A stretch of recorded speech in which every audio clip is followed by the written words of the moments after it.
Hello, this is the Keep Right column by Ralph K. Ginorio, as published online by the Coeur d'Alene Press, May 26th, 2022. Advocacy versus judgment. A person raises their right hand, their thumb and index finger forming a circle, while the rest of their fingers are extended. What does this gesture mean? When and where I grew up, it means okay, affirmative, got it, or I understand. If one remembers the old TV shows The Prisoner or Babylon 5, it is also a mysterious gesture, indicating I've got a dark secret. However, recently this gesture has been proclaimed to be a proverbial Masonic handshake of evil. The Anti-Defamation League of B'nai Brith has classified this hand gesture to be a symbol of anti-Semitism and of white supremacy. In the ADL statement, they at least admit that for most people, and at most times, it simply means okay. But ADL insists that in the proper context, it means an expression of the irrational hatred for the Jews. This is but one of many seemingly innocuous expressions that have been reclassified as evil, hate-filled, and redolent of dark intentions. Reclassified by whom?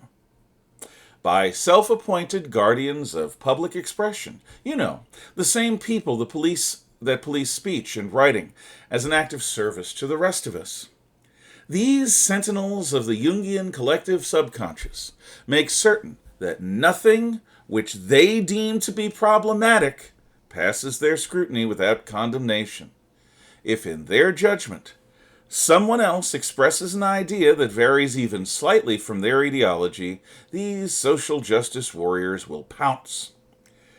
These assertions of hidden meaning have expanded recently to include decrying all criticism of the machinations of George Soros as being anti-Semitic, all references to the Chinese origins of COVID-19 as racists, and all arguments for a colorblind meritocracy as being white supremacy. Claiming the ability to independently discover nefarious and hidden significances to otherwise innocuous expressions is an effective way to intimidate would-be opponents into silence. The spontaneous redefinition of normality into various misogynies, homophobias, transphobias, misgenderings, Islamophobias, sexisms, racisms, and heresies have devastating emotional power. How easy to win an argument when you can invent a proverbial Freudian slip that reveals your opponent's obscene thought crime.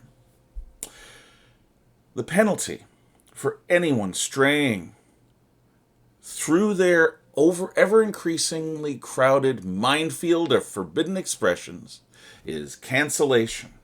This Orwellian term involves public shaming, then shunning, the destruction of reputation, the excising of all past works, termination from gainful employment, and even criminal penalties. This is all a betrayal of free speech.